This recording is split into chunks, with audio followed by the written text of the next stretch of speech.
ارے بھائی سجدے میں جا رہا ہے، سنبھالو اس کو ذرا.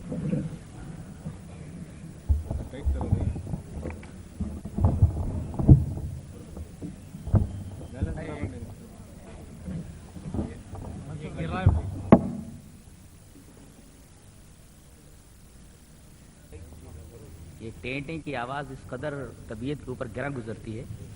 جب موبائل نہیں تھا تو کیسے رہتے تھے آپ لوگ؟ ذرا سب آف کر لیں.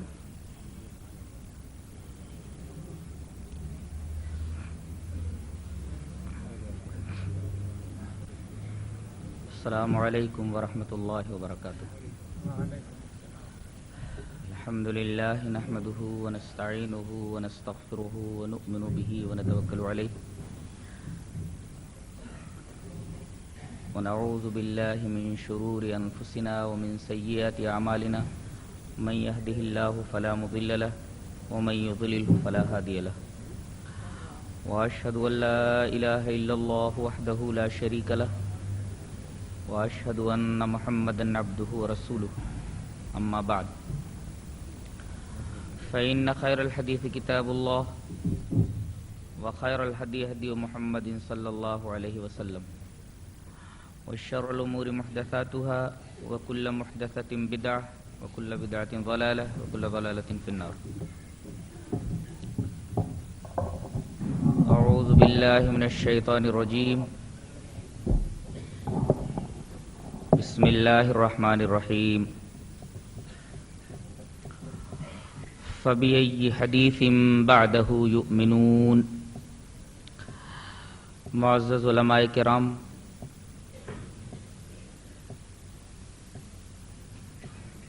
محترم بزرگوں، نوجوان بھائیوں،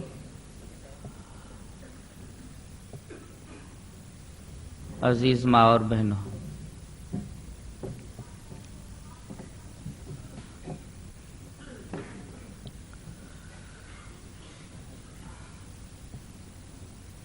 بنگلور کی ایک مسجد میں ایک قاسمی صاحب امام اور خطیب ہیں. ہمارے بنگلور کے احباب نے ان کی کچھ کیسٹیں مجھ تک پہنچائیں.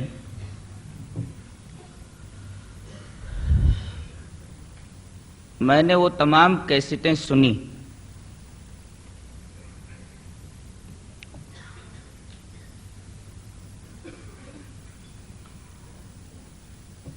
پوری تقریر میں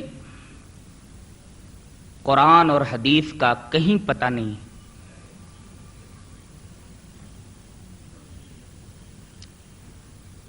صرف اور صرف اہل حدیثوں کو گالیاں دی گئیں اور انداز بالکل بازاری ہے.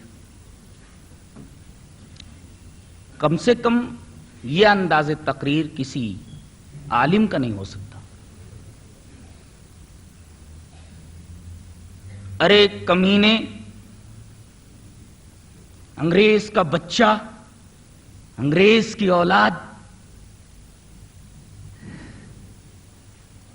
بتائیے یہ انداز تقریر اور یہ انداز تکلم کسی عالم کا ہو سکتا ہے؟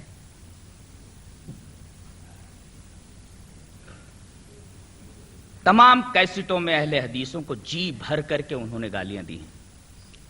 ان کے اس عمل کے تعلق سے حدیث رسول کیا بولتی ہے؟ حدیث ملاحظہ. وعن عبد اللہ بن مسعود رضی اللہ تعالی عنہ قال قال رسول اللہ صلی اللہ علیہ وسلم سباب المسلم فسوق وقتالہ کفر. رواہ مسلم فی کتاب الایمان. حضرت امام مسلم رحمۃ اللہ علیہ اس حدیث پاک کو کتاب الایمان میں لائے ہیں. راوی حضرت عبداللہ بن مسعود ہیں. حضرت عبداللہ بن مسعود رضی اللہ تعالیٰ عنہ فرماتے ہیں کہ رسول اللہ صلی اللہ علیہ وسلم نے ارشاد فرمایا کہ کسی مسلمان کو گالی دینا فسق ہے، گالی دینے والا فاسق ہے، اور کسی مسلمان سے قتال کرنے والا کافر ہے. اس حدیث پاک کی روشنی میں مسلمانوں کو گالیاں دینے والا فاسق ٹھہرتا ہے. اب ایک سوال یہاں پیدا ہوتا ہے، کیا اہل حدیث مسلمان ہیں؟ کہ جو اہل حدیث کو گالی دے وہ فاسق ہے؟ تو آئیے ہم یہ ثابت کر دیں کہ اہل حدیث مسلمان ہے۔ حدیث پاک ملاحظہ ہو، وعن انس بن مالک رضی اللہ تعالی عنہ قال قال رسول اللہ صلی اللہ علیہ وسلم من صلى صلاتنا واستقبل قبلتنا واكل ذبيحتنا فذلك المسلم الذي له ذمة الله وذمة رسوله فلا تخفر الله في ذمته۔ رواہ مسلم فی کتاب الایمان ورواہ البخاری فی کتاب الصلاۃ۔ حضرت انس بن مالک رضی اللہ تعالیٰ عنہ فرماتے ہیں کہ رسول اللہ صلی اللہ علیہ وسلم نے ارشاد فرمایا کہ جو آدمی ہماری نماز پڑھے، کون سی نماز؟ جو نبی کی نماز تھی، جو صحابہ کرام کی نماز تھی، اسی کی طرف اشارہ کرتے ہوئے جناب محمد الرسول اللہ صلی اللہ علیہ وسلم نے ارشاد فرمایا جس نے ہماری نماز پڑھی۔ الحمدللہ اہل حدیث نبی کی نماز پڑھنے کا اہتمام کرتے ہیں، صحابہ کرام کے طریقے پر نماز پڑھنے کا اہتمام کرتے ہیں۔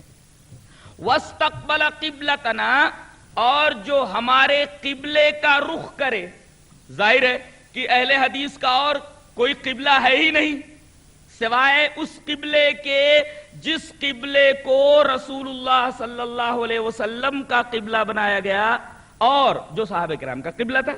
وَأَكَلَ ذَبِيحَتَنَا، اور جو ہمارا ذبیحہ کھائے۔ ظاہر ہے کہ رسول اللہ صلی اللہ علیہ وسلم کا اور صحابہ کرام کا ذبیحہ کیا تھا؟ بسم اللہ اللہ اکبر کہہ کر کے حلال جانور کو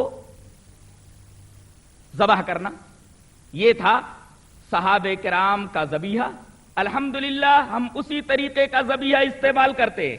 اگر یہ تین چیزیں کسی آدمی میں ہوں، جو ہماری نماز پڑھے، ہمارے قبلے کی طرف رخ کرے اور ہمارا ذبیحہ کھائے، اس کے بارے میں فرمایا گیا فَذَلِكَ الْمُسْلِمُ الَّذِي لَهُ ذِمَّةُ اللَّهِ وَذِمَّةُ رَسُولِهِ، تو ایسا آدمی مسلمان ہے اور اس کے لیے اللہ اور اس کے رسول کا ذمہ ہے، تو تم اللہ اور اس کے رسول کے ذمے کے اندر کوئی گڑبڑی مت کرو۔ اس حدیث پاک سے یہ ثابت ہوا کہ اہل حدیث الحمدللہ مسلمان ہیں۔ ثابت یہ ہوا کہ اہل حدیث کو گالی دینے والا فاسق اور ان سے قتال کرنے والا کافر، کفر کا مرتکب ہے۔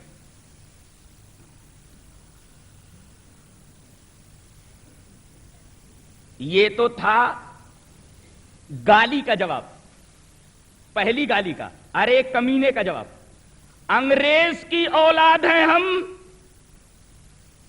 اب آئیے حدیث پاک کی طرف، کیا ہم انگریز کی اولاد ہیں؟ پہلے میں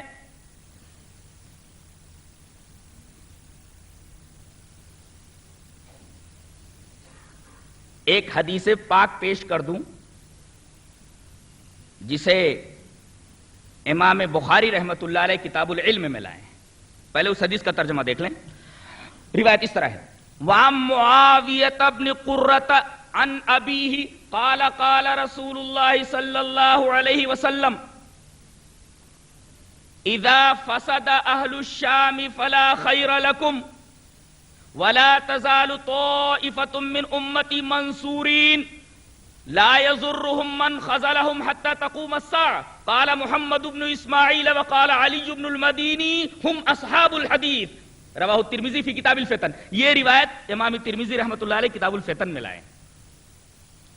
حضرت معاویہ ابن قرہ اپنے باپ سے روایت کرتے ہیں، ان کے باپ کہتے ہیں کہ رسول اللہ صلی اللہ علیہ وسلم نے ارشاد فرمایا کہ جب شام کے لوگ خراب ہو جائیں تو تمہارے اندر کوئی بھلائی نہیں، تمہارے لیے کوئی خیر نہیں۔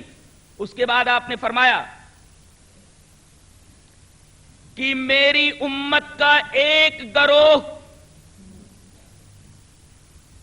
ہمیشہ مدد کیا جانے والا رہے گا، جس کی مدد کی جائے گی، اور مخالفت کرنے والوں کی مخالفت امت کے اس فرقے کو، امت کی اس جماعت کو، امت کے اس گروہ کو کوئی ضرر نہیں پہنچا سکتا، قیامت تک ضرر نہیں پہنچا سکتا، اور یہ فرقہ قیامت تک رہے گا۔ اس حدیث پر تبصرہ کرتے ہوئے امام المحدثین حضرت محمد ابن اسماعیل البخاری اور ان کے استاد محترم مشہور ناقد حدیث، مشہور محدث علی ابن مدینی دونوں کہتے ہیں کہ اس طائفہ سے مراد، اس گروہ سے مراد اصحاب الحدیث ہیں، ہم اصحاب الحدیث، یہ اہل حدیث ہیں۔ اب بتاؤ، جب اہل حدیث حضرت امام بخاری رحمت اللہ علیہ کے فرمان کے مطابق، ان کے استاذ علی ابن مدینی کے مطابق رسول اللہ صلی اللہ علیہ وسلم کے زمانے کے ٹھہرتے ہیں، تو پھر انگریز کی اولاد کیسے ہوئے؟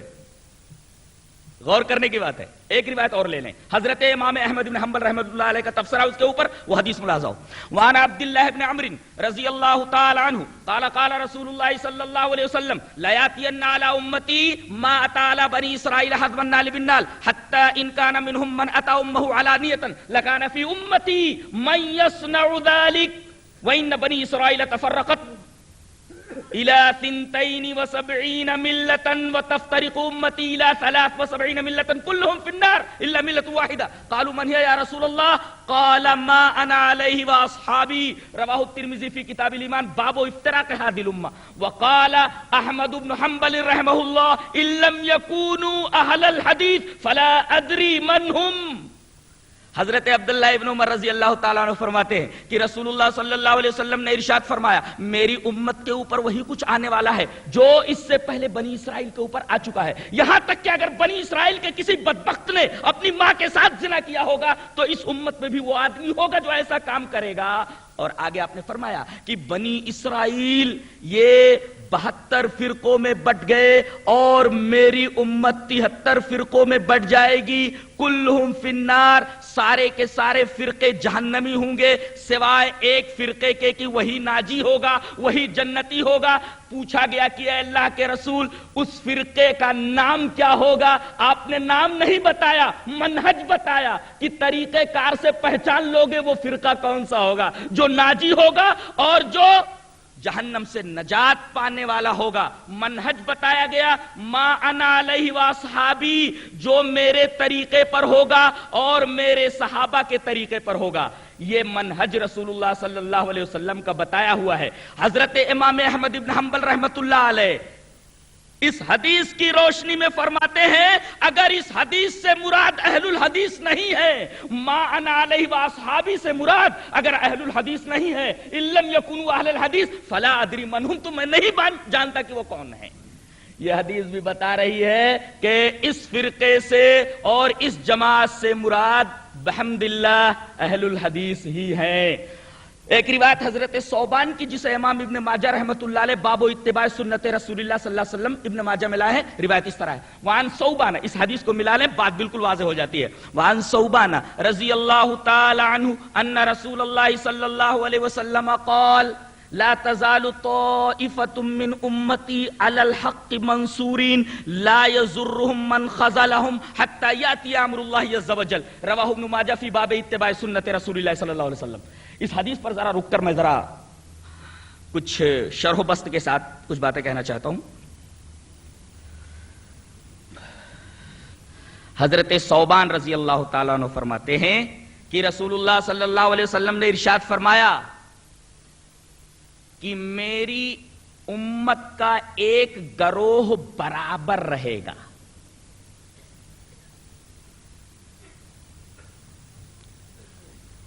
کس پر رہے گا؟ علی الحق، حق کے اوپر رہے گا، منصورین، اللہ کی طرف سے اس کی نصرت و تائید ہوگی،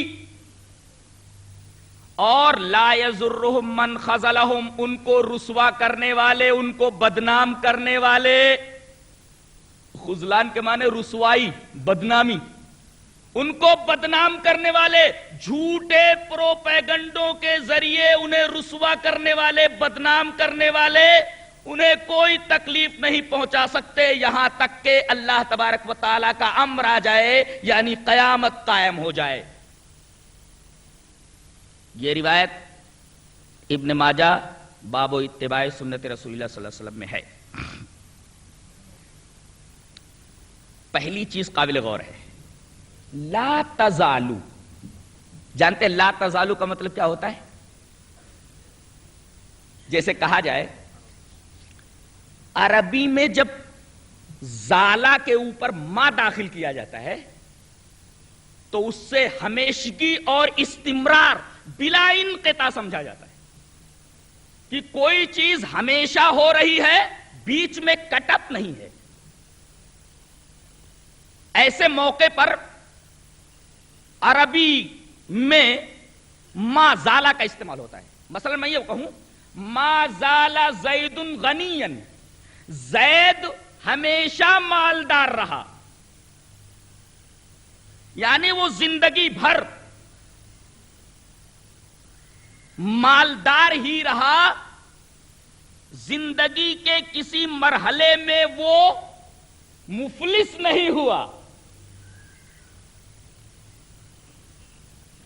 یعنی کانٹینیوڈ برابر رہا اور بلا انقطاع رہا، استمرار بلا انقطاع۔ زندگی کے کسی مرحلے میں وہ مفلس نہیں ہوا۔ ما زال زید غنیا، زید ہمیشہ غنی رہا، استمرار ہے غنا کے اندر اور بلا انقطاع ہے، کہیں کٹپ نہیں ہے۔ وہی لفظ یہاں استعمال کیا گیا ہے، لا تزالو، برابر رہے گی، یعنی استمرار بلا انقطاع۔ اب میں آپ سے پوچھتا ہوں کہ رسول اللہ صلی اللہ علیہ وسلم کے زمانے میں وہ جماعت تھی یا نہیں تھی؟ تھی، ورنہ لا تزالو کا مفاد ہی سمجھ میں نہیں آئے گا۔ صحابہ کرام کے زمانے میں وہ جماعت تھی یا نہیں تھی؟ ورنہ لا تزالو کا مفاد سمجھ میں نہیں آئے گا۔ تابعین کے زمانے میں وہ جماعت تھی، ورنہ لا تزالو کا مفاد سمجھ میں نہیں آئے گا۔ تبا تابعین کے زمانے میں تھی۔ زندگی کے اور دنیا کے ہر دور میں وہ جماعت رہی ہے۔ تو صحابہ کرام کے زمانے میں وہ جماعت تھی، رسول کے زمانے میں وہ جماعت تھی، تابعین کے زمانے میں وہ جماعت تھی، تبا تابعین کے زمانے میں تھی۔ زندگی کے ہر دور میں دنیا میں وہ جماعت ہمیشہ موجود رہی ہے، کبھی دنیا کسی لمحے اس جماعت سے خالی نہیں رہی ہے، ورنہ لا تزالو کا مفاد نہیں سمجھ میں آئے گا۔ اب بتائیے، حنفیت اس سے مراد ہو سکتی ہے؟ شافعیت مراد ہو سکتی ہے؟ حنبلیت مراد ہو سکتی ہے؟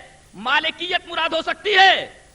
حاشا وکلا، نہ حنفیت مراد ہو سکتی ہے، اس لیے کہ امام ابو حنیفہ رحمت اللہ علیہ سن 80 ہجری کے اندر پیدا ہوئے ہیں اور انتقال آپ کا 150 ہجری میں ہو رہا ہے۔ اس کے بعد حنفی مسلک وجود میں آیا ہے، تو امام ابو حنیفہ کے بعد جب حنفی مسلک وجود میں آیا ہے، اس کا مطلب یہ ہوا کہ یہ بعد کی بات ہے، اس سے پہلے ایک جماعت تھی۔ اس لیے کہ لا تزالو کا مفاد یہی کہہ رہا ہے کہ اس سے پہلے وہ جماعت موجود تھی اور دنیا کبھی اس جماعت سے خالی نہیں رہی۔ اب دیکھیے، حضرت امام ابو حنیفہ 80 میں پیدا ہوتے، 80 سے پہلے یہ جماعت موجود تھی۔ سوال ہے کون سی جماعت تھی؟ حنفیت تو تھی نہیں، اس لیے کہ 80 کے بعد مسلک حنفی بنا ہے۔ اور حضرت امام مالک رحمت اللہ علیہ پیدا ہوتے ہیں سن 93 میں۔ سن 93 وہ ہجری ہے جب محمد ابن قاسم نے ہندوستان کے اوپر، سندھ کے اوپر حملہ کیا ہے۔ ظاہر ہے کہ آپ کے بعد مالکیت بنی، مالکی مسلک بنا، اس سے پہلے مالکی مسلک تھا ہی نہیں، لہذا مالکیت مراد نہیں ہو سکتی۔ امام احمد ابن حنبل رحمت اللہ علیہ کی پیدائش 164 کے اندر ہو رہی ہے۔ 164 کے بعد مسلک حنبلیت وجود میں آیا ہے، اس سے پہلے وہ جماعت موجود تھی۔ اسی طریقے سے حضرت امام شافعی رحمت اللہ علیہ کی پیدائش 150 میں ہو رہی ہے، یعنی جس سال حضرت امام ابو حنیفہ کا انتقال ہو رہا ہے اسی سال حضرت امام شافعی رحمت اللہ علیہ پیدا ہو رہے ہیں۔ اس کا مطلب یہ ہوا کہ ان کی پیدائش کے بعد شافعی مسلک وجود میں آیا، اور حدیث پاک کہہ رہی ہے کہ دنیا کبھی اس جماعت سے خالی نہیں ہوئی، اس لیے کہ لا تزالو کا مفاد ہے استمرار بلا انقطاع، یعنی ان سے پہلے وہ جماعت موجود تھی۔ خود یہ حدیث بتا رہی ہے کہ اس سے مراد حنفیت نہیں ہے، اس سے مراد مالکیت نہیں ہے، اس سے مراد حنبلیت نہیں ہے، اس سے مراد شافعیت نہیں ہے، پھر کون سے لوگ مراد ہے؟ کون سی جماعت مراد ہے؟ وہی جماعت مراد ہے جسے حضرت امام احمد بن حنبل رحمت اللہ علیہ نے اصحاب الحدیث کہا ہے، حضرت علی بن مدینی نے اصحاب الحدیث کہا ہے، حضرت امام بخاری رحمت اللہ علیہ نے اہل الحدیث کہا ہے۔ ایک پہچان تو یہ ہوئی کہ ہمیشہ رہے گی، دوسرا نقطہ یہ معلومات طائفتن، ایک ہی جماعت رہے گی۔ یہ چار برحق کیسے ہو سکتے؟ رسول اللہ صلی اللہ علیہ وسلم نے فرمایا ایک جماعت رہے گی، یا چار کو برحق بول رہے ہیں؟ یہاں کہیں گے ایک جماعت رہے گی، چار جماعتیں ہیں، اس کا مطلب یہ ہے کہ یہ چاروں جماعتیں مراد نہیں ہے، اس لیے کہ طائفہ کی قید ان چاروں کو الگ کر رہی ہے، وہ کوئی دوسرا ہی طائفہ ہے، وہ کوئی دوسرا ہی گروہ ہے، وہ کوئی دوسری ہی جماعت ہے۔ یہ طائفہ کا مفاد ہوا۔ لا تزالو کا مفاد سمجھ میں آیا، طائفتن کا مفاد سمجھ میں آیا، آگے بڑھیے۔ لا تزال طائفۃ من امتی علی الحق، وہی جماعت وہی گروہ حق کے اوپر ہوگی، حق کے اوپر ہوگی، وہ بقیہ سارے لوگ ناحق پر ہوں گے، وہی جماعت صراط مستقیم پر ہوگی۔ اور منصورین کا لفظ قابل غور ہے، اللہ کی نصرت و تائید اس جماعت کے ساتھ ہوگی۔ ایک اہل حدیث اگر کسی گلی میں موجود ہو، چند سالوں کے اندر ایک جماعت بن جاتی ہے۔ یہ اللہ کی نصرت و تائید نہیں تو اور کیا ہے؟ ایک اہل حدیث کسی گلی میں موجود ہو، کسی محلے میں موجود ہو، اللہ کی نصرت و تائید دیکھیے کہ پوری جماعت بنا لیتا ہے۔ مخالفین خوف سے کانپتے رہتے، ان کے پروپیگنڈے، ان کی گالیاں اس بات کی دلیل ہے کہ ان کے پاس ان سے لڑنے کے لیے دلائل نہیں ہے۔ کہیں میں نے پڑھا تھا ماڈرن دور میں گالیاں، آگے سائن آف انٹروگیشن ہے، سائن آف انٹروگیشن، ماڈرن دور میں گالیاں کس کو بولتے ہیں؟ جواب دیتا ہے تمام دلائل کے خاتمے کا اعلان۔ یہ ماڈرن دور میں گالیاں، یہ قاسمی صاحب کا جواب ہے۔ یعنی جو آدمی گالیوں پر اتر آئے، دلیل ہے اس بات کی کہ اس کے پاس دلائل ختم ہو چکے ہیں۔ ماڈرن دور میں گالیاں، جواب تمام دلائل کے خاتمے کا اعلان۔ تو ایک محلے میں اگر کوئی اہل حدیث ہو، اللہ تبارک و تعالی کی نصرت و تائید اس کے ساتھ ہوتی ہے، ایک رہتا ہے پوری جماعت بنا لیتا ہے۔ اگلا ٹکڑا دیکھیے، لا یضرهم من خالفهم، اس ٹکڑے سے دو باتیں معلوم ہوئی، بلکہ یہ کہہ لو کہ تین باتیں معلوم ہوئی۔ ایک تو یہ کہ ان سے مخالفت لوگ کرتے ہی رہیں گے، ان سے جھگڑا ہوتا ہی رہے گا، اور یہ برابر جھگڑتے رہیں گے، جہاں دیکھو لڑ رہے ہیں، جہاں دیکھو دلائل پیش کر رہے ہیں اور جھگڑا ہو رہا ہے۔ یہ حدیث پاک بتا رہی ہے کہ یہ برابر جھگڑتے رہیں گے اور مخالفت برابر ہوگی۔ چپ ہو جائے تو مخالفت کا سوال ہی پیدا نہیں ہوتا۔ یہ لفظ بتا رہا ہے من خالفہم کا کہ یہ چپ نہیں بیٹھیں گے، جھگڑا کرتے رہیں گے، مخالفت ہوتی رہے گی۔ پہلی بات یہ معلوم ہوئی کہ یہ چپ نہیں بیٹھنے والے، مخالفت ہوگی کیوں؟ اس لیے کہ چپ چاپ نہیں بیٹھیں گے، بولتے رہیں گے، اور جب بولیں گے تو مخالفت ہوگی۔ اور حدیث پاک بتا رہی ہے مخالفت ہوگی، لیکن مخالفت کا کوئی اثر اس جماعت کے اوپر نہیں ہوگا۔ لا یضرهم، کون لوگ ان کو نقصان نہیں پہنچا سکتے؟ من یضر کا فاعل ہے، جو ان کی مخالفت کریں گے کسی بھی میدان میں ان کو تکلیف نہیں پہنچا سکتے، چاہے وہ دلائل کا میدان ہو تکلیف نہیں پہنچا سکتے۔ یہ بھی ایک نقطہ نکلا اس حدیث پاک سے۔ دلائل لے کر کے بیٹھیں گے تو ان کے پاس لچر پوچھ اور باطل دلائل کے سوا اور کوئی بات نہیں ہوگی۔ ایک نقطہ اور یہاں بتا دوں، قرآن حکیم میں کہیں بھی دلیل کا مطالبہ نہیں ہے۔ ایک نقطہ ہے یہ، قرآن حکیم دلیل کا مطالبہ نہیں کرتا۔ برہان کا مطالبہ کرتا ہے، سلطان کا مطالبہ کرتا ہے. اسی وجہ سے قرآن حکیم میں کہیں یہ نہیں کہا گیا فاتو بدلیل، ایسا نہیں کہا گیا دلیل لاؤ، بلکہ کہا گیا فاتو برہانکم ان کنتم صادقین، برہان لاؤ. اور کہیں کہا گیا ہؤلاء قوم اتخذوا من دونی آلیہ لولا یاتون علیہم بسلطان بین. کیا بات ہے، قرآن حکیم دلیل کا مطالبہ نہیں کرتا، فاتو بدلیل، دلیل لاؤ. دلیل تو سب کے پاس ہوتی ہے، قرآن کہتا ہے. ارے دلیل تو بریلوی کے پاس بھی ہے، دلیل تو دیوبندی کے پاس بھی ہے، دلیل تو قادیانی کے پاس بھی ہے، دلیل تو ہندوؤں کے پاس بھی ہے، دلیل تو عیسائیوں کے پاس بھی ہے، دلیل تو یہودیوں کے پاس ہے. قرآن حکیم کہتا ہے دلیل دو، ایسا نہیں بولتا، بلکہ یہ کہتا برہان لاؤ. برہان کسے بولتے معلوم ہے؟ قاسمی صاحب کو اس کی ہوا بھی نہیں لگی ہوگی، ان کی معلومات میں اضافے کے لیے بول رہا ہوں. برہان کہتے ہیں سورج کی وہ روشنی، سورج کی وہ شعاعیں جو سورج کے قریب ہوں. عربی میں وہ کہہ سکتے ہیں اشعۃ الشمس التی تقرب الشمس. والبرہان وہ کرنیں جو سورج کے قریب ہوں، ان کرنوں کو برہان کہا جاتا ہے. اب بتائیے وہاں دور روشنی ہے، بتائیے سب سے زیادہ روشن جگہ کون سی ہوگی؟ یہ جہاں میں بیٹھا ہوا ہوں یا جہاں وہ روشنی ہے؟ اس کا مطلب جہاں روشنی ہے وہاں کے اطراف و جوانب زیادہ روشن ہوں گے، اور جیسے جیسے فاصلہ بڑھتا جائے گا روشنی کم ہوتی جائے گی.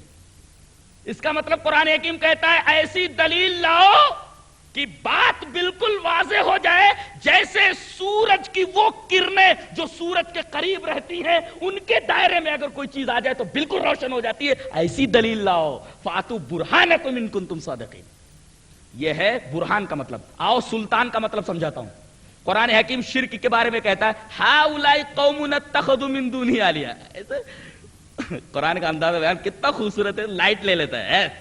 ہؤلاء قوم اتخذوا من دونہ آلیہ، یہ انہوں نے اللہ کے علاوہ معبود بنا لیے. ہؤلاء قوم اتخذوا، یہ ہماری قوم جس نے اللہ کے علاوہ معبود بنا لیے ہیں. اچھا لولا یاتون علیہم بسلطان بین، یہ اپنے اس موقف کے اوپر، شرک کے اوپر سلطان بین کیوں نہیں لاتے؟ سلطان الگ ہے، بین الگ ہے. دونوں کا مفہوم سمجھا دوں پھر آگے بڑھتا ہوں. سلطان کا لفظ بنا ہے سین لام توئے سے. ایسی دلیل دو کہ آدمی کے ذہن کے اوپر مسلط ہو جائے، آدمی کے دل کے اوپر مسلط ہو جائے، سامنے والا چپ ہو جائے، ذہن خاموش ہو جائے، دل خاموش ہو جائے. اس کو کہتے ہیں سلطان. سامنے والے کے پاس جواب نہ رہ جائے اس کو کہتے ہیں سلطان. یعنی دلیل مسلط ہو جائے، ذہن کے اوپر، دل کے اوپر مسلط ہو جائے، دل کے اوپر اس دلیل کا قبضہ، دماغ کے اوپر اس دلیل کا قبضہ کہ سامنے والا وہ دلیل سننے کے بعد چپ ہو جائے. ایسی دلیل کو سلطان کہتے ہیں. اچھا بین لا کہہ کر قرآن کیا کہتا ہے؟ قرآن کہتا ہے کہ کچھ قاسمی ایسے ہوں گے جو دلیل کو لپیٹ کر کے پیش کریں گے. تھوڑی دیر کے لیے عقل حیران رہ جائے گی، کیا ہے یہ؟ اگر کمپلیکیشن ہو دلیل میں تب بھی تھوڑی دیر کے لیے عقل حیران رہ جاتی ہے، خاموش ہو جاتا ہے دل، خاموش ہو جاتا ہے دماغ. قرآن حکیم کہتا ہے ایسی دلیل نہیں چاہیے جس کے اندر کمپلیکیشن ہو، الجھا ہو، بلکہ دلیل ایسی ہو، سلطان ہو اور بالکل واضح ہو. کمپلیکیشن نہیں ہونا چاہیے کہ اس کمپلیکیشن کی وجہ سے عقل حیران رہ جائے اور دل تھوڑی دیر کے لیے سکتے میں آ جائے. نہیں، دلیل بالکل واضح ہو، سلطان ہو اور بین ہو. ہؤلاء قوم اتخذوا من دونہ آلہہ لولا یاتون علیہم بسلطان بین. تو میں یہ کہہ رہا تھا کہ قرآن حکیم دلیل کا مطالبہ نہیں کرتا، قرآن حکیم سلطان کا مطالبہ کرتا ہے، وہ بھی سلطان بین کا مطالبہ کرتا ہے. قرآن حکیم برہان کا مطالبہ کرتا ہے. یہ سلطان کا مطالبہ اور یہ برہان کا مطالبہ اس بات کی طرف مشیر ہے، اس بات کی طرف اشارہ کر رہا ہے کہ دلیلیں تو سب کے پاس ہوتی ہیں، دلیلیں ایسی لاؤ جو مضبوط ہوں،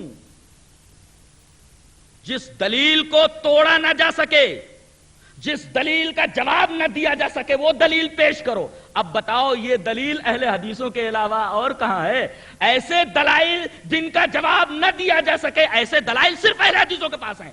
تم کہتے ہو ہمارے پاس دلائل ہیں، ہم کہتے ہیں وہ سب ضعیف ہیں. جب ضعیف ہے تو سلطان نہیں ہوئے، اگر ضعیف ہیں تو وہ برہان نہیں ہوئے، لہذا تمہاری دلیلیں کس کام کی؟ قرآن حکیم ایسی دلیل کو لات مارتا ہے، احادیث ایسے دلائل کو کہتی ہیں کہ ردی کی ٹوکری میں ڈال دو اٹھا کے، اس لیے کہ مطالبہ دلیل کا نہیں، مطالبہ سلطان بین کا ہے اور مطالبہ برہان کا ہے۔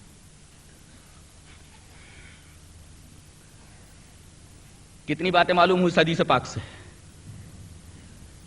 کہ اصحاب الحدیث کب سے ہیں؟ رسول اللہ صلی اللہ علیہ وسلم کے زمانے سے ہیں۔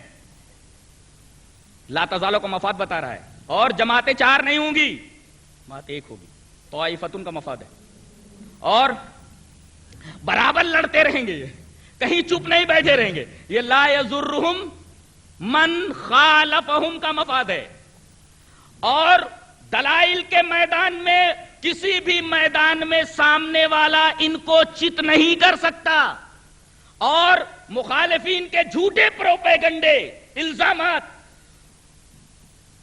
انہیں کوئی نقصان نہیں پہنچا سکتے۔ اچھا، یہ جماعت کب تک رہے گی؟ آخری ٹکڑا، حتی یاتی امر اللہ عز و جل، یہاں تک کہ قیامت آ جائے، یعنی زمانے رسالت سے لے کر تا قیام قیامت یہ جماعت موجود رہے گی۔ اب آپ دل کے دروازے کھول کر کے، دماغ کی کھڑکیاں کھول کر کے ذرا فیصلہ کر لیں کہ کیا اس حدیث پاک سے مراد، اس حدیث پاک میں جس طائفہ کی بات کہی گئی ہے، جس گروہ کی بات کہی گئی ہے، جس جماعت کی بات کہی گئی، کیا وہ جماعت حنفی جماعت ہے؟ اس لیے کہ وہ تو 80 سال کے بعد وجود میں آئی ہے، 4 صدی سے پہلے تو یہ سب کچھ تھا ہی نہیں۔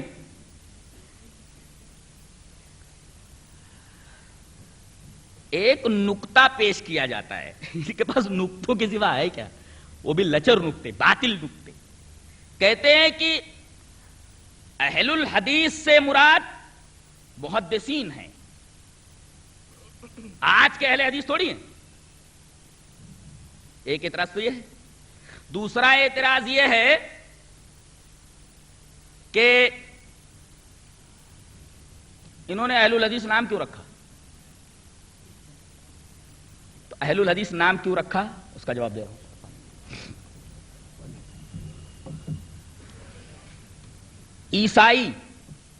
عیسیٰ کے زمانے میں مسلمان تھے کہ نہیں؟ حضرت عیسیٰ علیہ السلام کی دعوت پر لبیک کہنے والے لوگ مسلمان تھے کہ نہیں؟ حضرت موسیٰ کے دور میں حضرت موسیٰ پر ایمان لانے والے مسلمان تھے کیا نہیں؟ حضرت آدم کے دور میں حضرت آدم کی اتباع کرنے والے لوگ مسلمان تھے کیا نہیں؟ ہر دور میں اپنے نبیوں کی اتباع کرنے والے مسلمان تھے یا نہیں تھے؟ اس لیے کہ اسلام تو حضرت آدم سے ہے۔ اب ہمارا امتیاز کیسے ہو؟ عیسائی اپنے آپ کو مسلمان کہتے ہیں، یہودی اپنے آپ کو مسلمان کہتے ہیں، مسلم کہتے ہیں، اس لیے کہ اسلام تو حضرت آدم کے دور سے ہی ہے۔ غور کیجئے، تمام مذاہب کے مسلمانوں سے امتیاز کے لیے ذات محمد معیار ہے۔ جیسے کہہ دیا محمدی تو اس کا مطلب یہ ہوا کہ اب وہ عیسائی نہیں ہے، اب وہ یہودی نہیں ہے، وہ اور کسی مذہب کا ماننے والا نہیں ہے، تو دیگر مذاہب کے مسلمانوں سے امتیاز کے لیے ذات محمد معیار ہے۔ محمدی کہہ دیا تو اس کا مطلب یہ ہے کہ محمد صلی اللہ علیہ وسلم کا ماننے والا۔ اچھا، اب محمد صلی اللہ علیہ وسلم کے ماننے والوں میں بدعتی لوگ بھی ہیں، بدعتیوں سے امتیاز کے لیے سنت محمد معیار ہے۔ لہذا اہل حدیث اپنے آپ کو محمدی کہتا ہے دوسرے مذاہب کے مسلمانوں سے ممتاز ہونے کے لیے، دوسرے مذاہب کے مسلمانوں سے ممتاز ہونے کے لیے ذات محمد معیار ہے، اس لیے اہل حدیث اپنے آپ کو محمدی کہتا ہے۔ اور محمد صلی اللہ علیہ وسلم کے ماننے والوں میں بدعتی بھی ہیں، لہذا بدعتیوں سے امتیاز کے لیے سنت محمد معیار ہے، لہذا اہل حدیث اپنے آپ کو اہل سنت کہتا ہے، اور سنت رسول کا پتہ احادیث محمد سے چلتا ہے، لہذا احادیث محمد یہ معیار ہے سنت کو جاننے کی، لہذا اہل حدیث اپنے آپ کو اہل الحدیث کہتے ہیں۔ یہ بات سمجھ میں نہیں آئے تو پھر سے دوہرا دوں، دیگر مذاہب کے مسلمانوں سے امتیاز کے لیے ذات محمد معیار ہے، اسی وجہ سے اہل حدیث اپنے آپ کو محمدی کہتا ہے، اور محمد صلی اللہ علیہ وسلم کے ماننے والوں میں بدعتی لوگ بھی ہیں، لہذا بدعتیوں سے امتیاز کے لیے سنت محمد معیار ہے، تو ہم اپنے آپ کو اہل سنت کہتے ہیں، اور سنت کو جاننے کا ذریعہ احادیث رسول ہے، احادیث محمد ہے، لہذا احادیث محمد کی طرف نسبت کر کے ہم اپنے آپ کو اہل حدیث کہتے ہیں۔ اگر قاسمی صاحب کو منطق آتی ہو تو میں یہ کہوں گا کہ جامع اور معنی کسی چیز کی تعریف ہوتی ہے جب کسی جن سے قریب کی فصل قریب لائی جائے، یہ منطق ہے۔ جن سے قریب جیسے حیوان اور فصل قریب اس کی ناطق، لہذا انسان کی تعریف حیوان ناطق، اس لیے کہ حیوان جن سے قریب ہے اور ناطق اس کا فصل قریب ہے، لہذا انسان کی جامع اور معنی تعریف حیوان ناطق ہے۔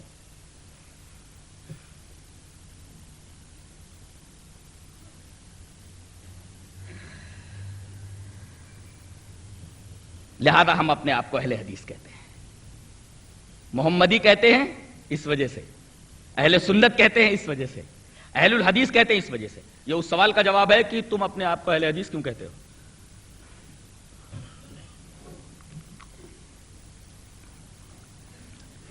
اہل حدیث صرف محدثین کو کہتے ہیں، غلط بات ہے۔ دو لفظ آتے ہیں، محدث اور اہل الحدیث۔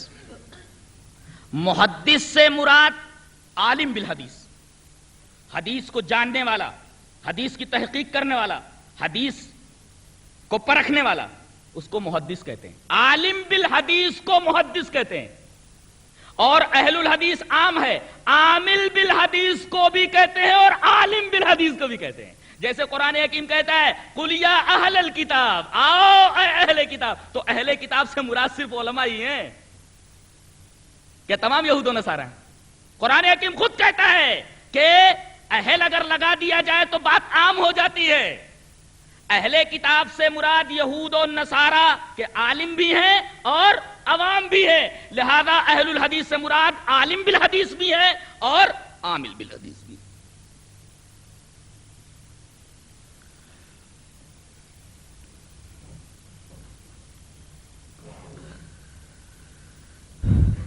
تو یہ اس سوال کا جواب ہو گیا کہ ہم انگریزوں کی اولاد نہیں ہیں، اس لیے کہ ہم تو زمانے رسول ہی سے ہیں، لہذا انگریزوں کا بچہ کہنا یا انگریزوں کی اولاد کہنا یہ اہل حدیثوں کے اوپر بہت بڑا ظلم ہے، اہل حدیثوں کے اوپر بہت بڑی زیادتی ہے، اور ایک طریقے کا یہ قذف ہے۔ قذف ثبوت نہ دے سکے تو کتنے کوڑے لگائے جائیں مولانا؟ 80 کوڑے لگائے جائیں، اس لیے کہ الزام ثابت نہ ہو سکے تو 80 کوڑے لگائے جائیں، یہ حد قذف ہے، 80 کوڑے لگائے جائیں۔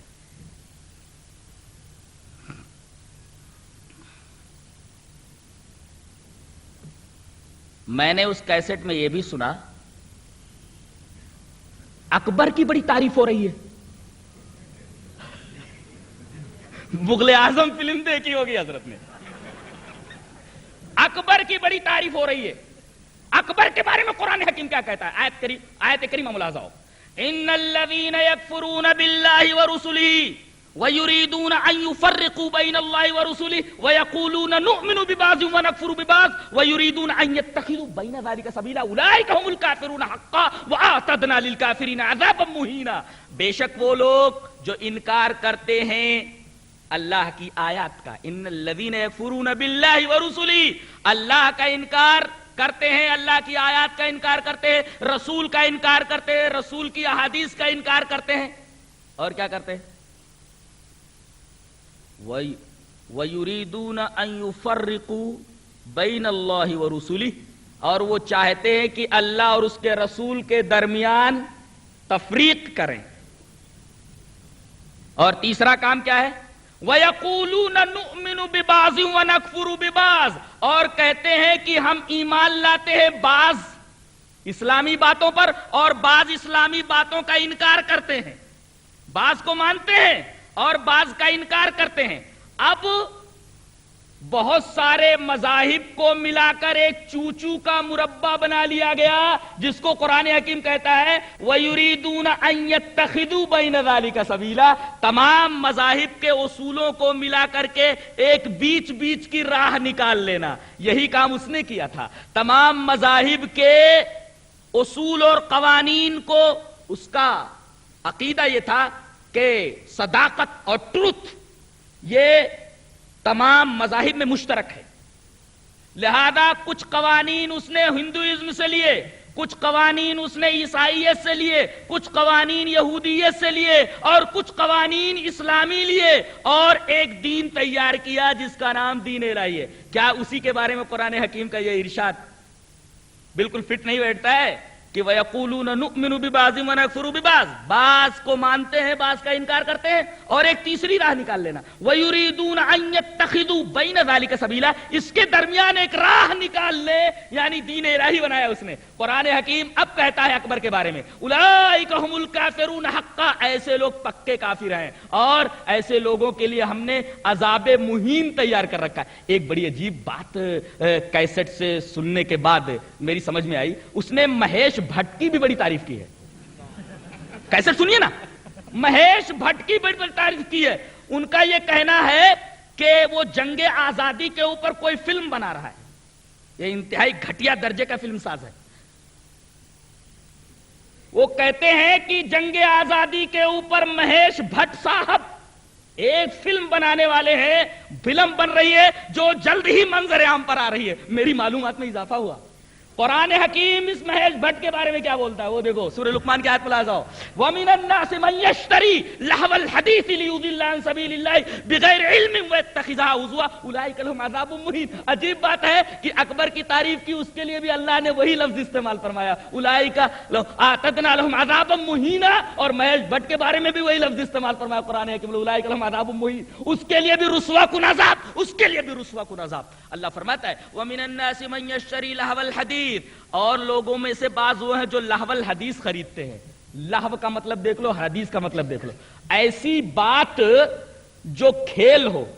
یہ جو ڈائیلاگ بولے جاتے ہیں اس میں حقیقت کا شائبہ ہوتا ہے؟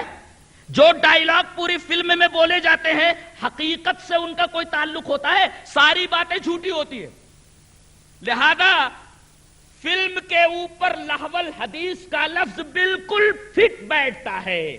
تو جو لوگ لہو الحدیث خریدتے ہیں، اور اس لہو الحدیث نے تو آج ہماری اسلامی زندگی کو بھی متاثر کر کے رکھ دیا ہے، جس کی طرف قرآن حکیم نے اشارہ کیا، لیضل عن سبیل اللہ بغیر علم، بغیر علم کے یہ لوگ اللہ کے راستے سے بھٹکا رہے ہیں، گمراہ کر رہے ہیں، وَيَتَّخِذَهَا ہُزُوًا، اور اللہ کی راہ کو، ہا کا مرجع سبیل ہے، وَيَتَّخِذَهُ، اللہ کی راہ کو، اسلام کو انہوں نے مذاق بنا لیا ہے۔ آج دیکھو اسلام کا کتنا مذاق اڑایا جاتا ہے، سب سے زیادہ مذاق تو میڈیا اڑاتا ہے۔ قرآن حکیم کہتا ہے لہو الحدیث خریدنے والوں کے لیے کیا ہے، کیا سزا ہے؟ وہی سزا جو اکبر جیسے لوگوں کے لیے ہے، اولئک اعتدنا لهم عذابا مہینا۔ یہاں ان فلم سازوں کے بارے میں بھی کہا گیا اولئک لهم عذاب مہین، ان کے لیے بھی رسوا کن عذاب، ان کے لیے بھی رسوا کن عذاب۔ اور جس مغل بادشاہ اکبر اعظم کی قاسمی صاحب تعریف فرما رہے ہیں اور اس کی تعریف میں رطب اللسان ہے، یہ کہتے ہیں کہ وہ بھی مسلکن حنفی تھا۔ اللہ اکبر، مسلکن حنفی تھا، اس وجہ سے، اس حنفیت کے اشتراک کی وجہ سے مولانا کو بڑی ہمدردی ہے اس سے، بڑی ہمدردی ہے، بڑی محبت ہے اس سے۔ جبکہ مغل دور کے اندر خود مولانا اشرف علی صاحب تھانوی نے حکایات اولیاء کے اندر لکھا ہے کہ مغل بادشاہوں کے دور میں رسول اللہ صلی اللہ علیہ وسلم کے اوپر خطبوں میں درود شریف نہیں پڑھا جاتا تھا، رسول اللہ صلی اللہ علیہ وسلم پر درود پڑھنا منع کر دیا گیا تھا اور سلام بھی بند کر دیا گیا تھا۔ جب ایک مسلمان دوسرے مسلمان سے ملاقات کرتا تو اسلام کی تعلیم کیا ہے اس سلسلے میں میں وہ حدیث پیش کر دوں۔ روایت اس طرح ہے، وعن ابی ہریرہ رضی اللہ تعالی عنہ قال قال رسول الله صلى الله عليه وسلم لا تدخلون الجنة حتى تؤمنوا ولا تؤمنوا حتى تحابوا اولا ادلكم على شيء اذا فعلتموه تحاببتم افشوا السلام بينكم رواه مسلم في کتاب الایمان. حضرت امام مسلم رحمۃ اللہ علیہ اس حدیث پاک کو ایسے ہی کتاب الایمان میں لائے. حضرت ابو ہریرہ رضی اللہ تعالیٰ عنہ فرماتے ہیں کہ رسول اللہ صلی اللہ علیہ وسلم نے ارشاد فرمایا کہ تم جنت میں نہیں داخل ہو سکتے جب تک کہ ایمان والے نہ ہو جاؤ, اور تم ایمان والے نہیں ہو سکتے جب تک کہ آپس میں محبت نہ کرو. یہاں دیکھو اہل حدیث کی ٹانگ کھینچ رہا ہے. کتنے بے ضمیر لوگ ہیں, اللہ تبارک و تعالیٰ ان کو ہدایت دے. کتنے بے ضمیر لوگ ہیں, یہ کتنے بے ضمیر لوگ ہیں. اہل حدیث کی ٹانگ کھینچ رہا ہے. تو تم جنت میں داخل نہیں ہو سکتے جب تک کہ تم ایمان والے نہ ہو جاؤ, اور تم ایمان والے نہیں ہو سکتے. ہاں یہ مت سنو, اس کی مت سنو. ہاں یہ ہے تمہارے اندر ایمان کہاں ہے. یہاں تو کہا جا رہا ہے کہ تم جنت میں داخل نہیں ہو سکتے جب تک کہ تم ایمان نہ لے آؤ, اور یہ کہا جا رہا ہے جب ایمان والے نہیں ہو سکتے جب تک کہ تم آپس میں محبت نہ کرو. غلطی کس کے اندر نہیں ہوتی؟ تم معصوم ہو, نبی ہو, نبی ہو تم. انسان تو خطاؤں کا پتلا ہے.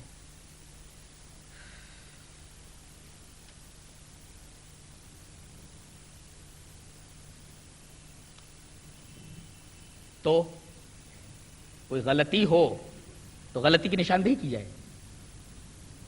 اور اس کے منہ پر نشاندہی کی جائے. اس سلسلے میں جی چاہتا ہے کہ میں ایک اور روایت پیش کر دوں.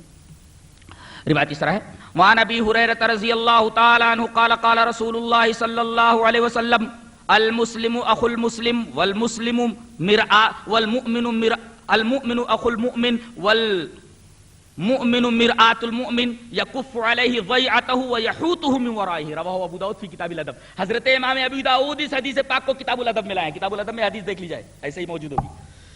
رسول اللہ صلی اللہ علیہ وسلم نے ارشاد فرمایا کہ مومن مومن کا بھائی ہے. کیا بھائی کے اندر کوئی خرابی ہوتی ہے تو کیا بھائی کی ٹانگیں کھینچی جاتی ہیں؟ بتا, ٹانگیں کھینچی جاتی ہے اس کی اصلاح کی جاتی ہے. والمرآۃ مرآۃ والمؤمن مرآۃ المؤمن. مومن مومن کا آئینہ ہے. ایک نقطہ بتاتا ہوں, مومن مومن کا آئینہ ہے. کیا مطلب؟ آئینہ جب تک سامنے رہتا ہے چہرے کی خوبیاں اور خرابیاں بتاتا ہے. اگر آدمی چہرے کو آئینے سے ہٹا لے آئینہ ساکت ہو جاتا ہے, کچھ نہیں بولتا. جب تک آدمی آئینے کے سامنے ہے تب تک آئینہ چہرے کی خوبیاں اور خرابیاں بتاتا ہے. آدمی آئینے کے سامنے سے ہٹ جائے آئینہ بلینک ہو جاتا ہے, کچھ بولتا ہے. اشارہ اس بات کی طرف ہے کہ ایسے بن جاؤ جب مومن تیرے سامنے آئے تو خوبیاں اور خرابیاں بتا دے, مومن تیرے سامنے سے ہٹ جائے تو آئینے کی طرف بلینک ہو جا. حدیث پڑھو, خالی اہل حدیث کا ٹائٹل لگانے سے اہل حدیث نہیں ہو جاتا کوئی جی. اور یکف علیہ ضیعتہ, اس کے جائیداد کی نگرانی کرو. ویحوطہ من ورائہ, اس کے پسے پشت جب وہ نہ رہے تو اس کا احاطہ کرو. احاطہ کا مطلب اس کی عزت کی حفاظت کرو, اس کی آبرو کی حفاظت کرو, اس کے مال کی حفاظت کرو. یہ ایک مومن کا فریضہ ایک مومن کے تئیں ہوتا ہے. عالم کو شریعت سکھانے چلے ہیں یہ لوگ, اللہ انہیں ہدایت دے.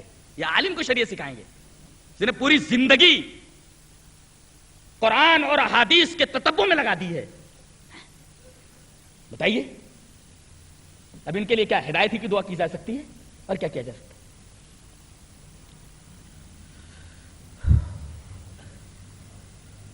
تم لوگ جنت میں داخل نہیں ہو سکتے جب تک کہ ایمان والے نہ ہو جاؤ, اور تم ایمان والے نہیں ہو سکتے جب تک کہ تم آپس میں ایک دوسرے سے محبت نہ کرو. اور آؤ میں ایسی چیز نہ بتا دوں جس کی وجہ سے تم ایک دوسرے سے محبت کرنے لگو. افشوا السلام بینکم, اپنے درمیان تم سلام کرائج کرو.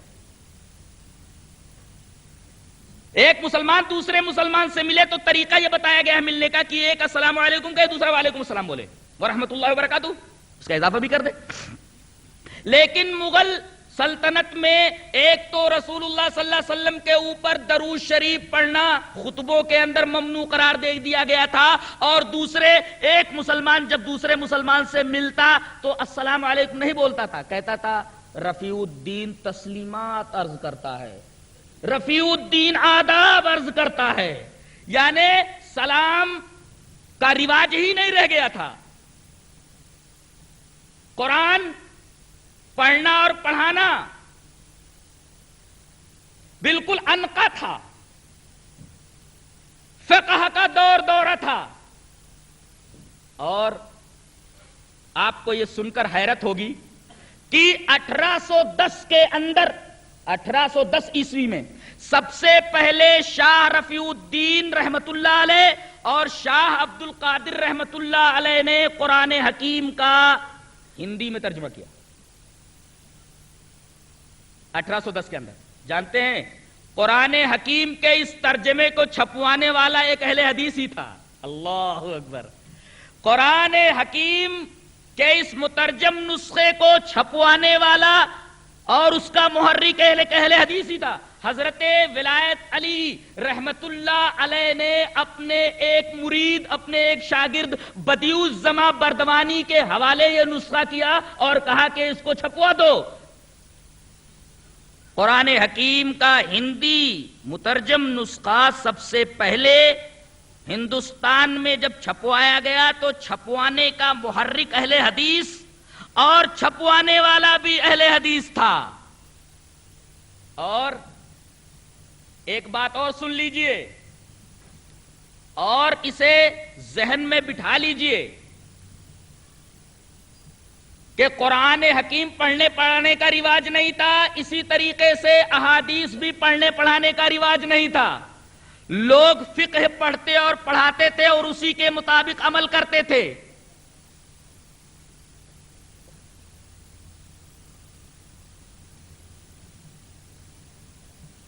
آپ قاسم العلوم دیوبند جو ایک میگزین نکلتا تھا، اس میگزین کو ایک جگہ جمع کر دیا گیا. اس کی جلد اول میں 11ویں شمارے کے اندر یہ بات لکھی ہوئی ہے. کیا لکھی ہوئی ہے؟ کہ ہم لوگ حدیث کو فقہا کے اقوال کی تائید کے لیے استعمال کرتے ہیں. اس کا مطلب یہ ہوا کہ حدیث کو اس لیے نہیں پڑھایا جاتا تھا کہ اس پر عمل کیا جائے، بلکہ حدیث کو اس لیے پڑھایا جاتا تھا تاکہ اس سے فقہی اقوال کی نصرت کی جائے، فقہی اقوال کی تائید کی جائے. یہ تھا اس ہندوستان کے اندر حدیث کا حال. اگر خدا کی قسم اہل حدیث یہاں نہ ہوتے تو علوم قرآن و سنت ختم ہو چکے ہوتے. انہوں نے ہی قرآن کو زندہ کیا، احادیث کو انہوں نے زندہ کیا. اگر یہ نہ ہوتے تو میں بالکل بجا کہہ رہا ہوں کہ علوم قرآن و سنت ختم ہو چکے ہوتے. انہوں نے ہی بتایا کہ مقام نبوت کیا ہوتا ہے، انہوں نے بتایا کہ مقام رسالت کیا ہوتا ہے، انہوں نے بتایا کہ جناب محمد الرسول اللہ صلی اللہ علیہ وسلم کا مقام کیا ہے. انہوں نے ہی بتایا کہ اگر پیر جیلانی بڑے ہیں، بڑے رہیں، جنید و بغدادی بڑے ہوں گے، خواجہ گیسو دراز بڑے ہوں گے، جنید اور بایزید بستامی بڑے ہوں گے، خواجہ اجمیری بڑے ہوں گے، امام ابو حنیفہ بڑے ہوں گے، امام شافعی بڑے ہوں گے، امام احمد ابن حنبل بڑے ہوں گے، امام مالک بڑے ہوں گے، لیکن جناب محمد الرسول اللہ صلی اللہ علیہ وسلم کی نالین مبارک کی خاک کے مقابلے میں بھی ان کو نہیں کھڑا کیا جا سکتا. درود شریف پڑھیے. اللہم صلی علی محمد وعلی آل محمد کما صلیت علی ابراہیم وعلی آل ابراہیم انک حمید مجید. اللہم بارک علی محمد وعلی آل محمد کما بارکت علی ابراہیم وعلی آل ابراہیم انک حمید مجید. اہل حدیثوں نے بتایا کہ مقام رسالت کیا ہوتا ہے، اہل حدیثوں نے بتایا کہ مقام نبوت کیا ہوتا ہے اور جناب محمد رسول اللہ صلی اللہ علیہ وسلم کا مقام کیا ہے. ورنہ لوگ مقام نبوت سے آشنا ہوتے، نہ آشنا ہوتے، مقام رسالت سے نہ آشنا ہوتے، نہ واقف ہوتے. یہ اہل حدیثوں کا بہت بڑا احسان ہے ہندوستانیوں کے اوپر. عجیب بات ہے، قاسمی صاحب فرماتے ہیں فقہ پہلے آئی، بخاری بعد میں آئے. انا للہ. یہ کیسی طفلانہ حرکت ہے، جیسے اس کا مطلب ہے کوئی مطالعہ ہی نہیں ہے حضرت کا. اب میں یہ بتاتا ہوں کہ ہندوستان کے اندر رسول اللہ صلی اللہ علیہ وسلم کی وفات کے بعد، آپ کی موت کے بعد، شمع نبوت کی کرنیں لے کر کے کون لوگ آئے. میں یہ بتاتا چلوں کہ رسول اللہ صلی اللہ علیہ وسلم کی موت کے 4 سال بعد ہی حضرت عمر رضی اللہ تعالی عنہ کے دور مبارک میں عثمان ابن ابی العاص ثقفی رحمت اللہ علیہ، جنہوں نے 17 سال کی عمر میں اسلام قبول کیا اور سن 15 ہجری کے اندر ہندوستان تشریف لائے، اور سورت کی بندرگاہ سے ہوتے ہوئے وہ بھروچ کے علاقے میں آئے اور گجرات کے اکثر شہروں کے اوپر انہوں نے حملہ کیا۔ صحابہ کرام کیا لے کر آئے تھے؟ حضرت عثمان ابن ابی العاص ثقفی رحمت اللہ علیہ کہ ان کے ساتھ 17 صحابہ کرام ہیں، یہ 17 صحابہ کرام کیا لے کر آئے؟ جواب دیجئے۔ حنفیت لے کر آئے؟ ارے حنفیت تو 80 کے بعد کی بات ہے، یہ لوگ 15 ہجری میں کیا لے کر آئے؟ حضرت عثمان ابن ابی العاص ثقفی، یہ 17 صحابہ کرام جو ہندوستان میں آئے، یہ کیا لے کر کے آئے؟ حنفیت لے کر آئے؟ نہیں۔ مالکیت لے کر آئے؟ نہیں۔ حنبلیت لے کر کے آئے؟ نہیں۔ شافعیت لے کر کے آئے؟ نہیں۔ پھر کیا لے کر کے آئے؟ نبوت کی شمع لے کر کے آئے، قرآن اور حدیث لے کر کے آئے۔ اور اس کے بعد حضرت علی کے دور مبارک میں پھر 3 صحابی آتے ہیں۔ سوال یہ ہے کہ یہ پھر 3 صحابی کیا لے کر کے آئے؟ قرآن و حدیث لے کر کے آئے۔ پھر حضرت معاویہ رضی اللہ تعالیٰ عنہ کے دور میں 3 حضرت علی کے دور میں آئے، 4 حضرت معاویہ کے دور میں آئے۔ میں پوچھتا ہوں حضرت معاویہ کے دور میں 4 صحابہ کرام جو ہے وہ کیا لے کر کے آئے؟ قرآن و سنت ہی لے کر کے آئے، اس لیے کہ اس وقت تو حنفیت تھی نہیں، مالکیت تھی نہیں، حنبلیت تھی نہیں، شافعیت تھی نہیں۔ اس کے بعد حضرت یزید رحمت اللہ علیہ کے زمانے میں ایک صحابی آئے، حضرت منذر ابن جارود عبدی۔ حضرت منذر ابن جارود عبدی حضرت یزید رحمت اللہ علیہ کے دور میں آئے۔ ظاہر ہے کہ یہ صحابی جب لشکر لے کر کے یہاں آئے تو کیا لے کر کے آئے؟ قرآن و سنت لے کر کے آئے۔ اور اس کے بعد اب سلسلہ شروع ہوتا ہے تابعین کا۔ تابعین سب سے پہلے 47 آئے، 47 یا تقریباً 42، اس طریقے کی تعداد میں یہ لوگ آئے۔ ان میں حضرت محمد ابن قاسم رحمت اللہ علیہ بھی ہے، یہ تابعی ہے۔ بتائیے محمد ابن قاسم رحمت اللہ علیہ سن 93 میں اب ولید ابن عبد الملک کے زمانے میں آئے۔ اس وقت حضرت امام ابو حنیفہ کی عمر کتنی تھی؟ 80 میں پیدا ہوئے، اس وقت ان کی عمر 12-13 سال کی رہی ہوگی، 12-13 سال کے تھے۔ اس وقت تو حنفیت وجود میں نہیں آئی تھی۔ تابعی جب آئے تب بھی حنفیت کا وجود نہیں تھا، مالکیت کا وجود نہیں تھا، شافعیت کا وجود نہیں تھا، حنبلیت کا وجود نہیں تھا۔ پھر کیا لے کر کے آئے؟ یہ لوگ بھی صرف اور صرف قرآن و سنت لے کر کے آئے۔ اللہ اکبر! یہ کہنے والا کس قدر غلط فہمیاں پھیلانے کا ارادہ رکھتا ہے اور کتنی بڑی غلط فہمی پیدا کر رہا ہے کہ فقہ پہلے آئی، حدیث بعد میں آئی۔ یہاں عالم یہ ہے کہ حدیثیں پہلے آئی، فقہ تو بعد کی پیداوار ہے، فقہ تو بعد کی پیداوار ہے۔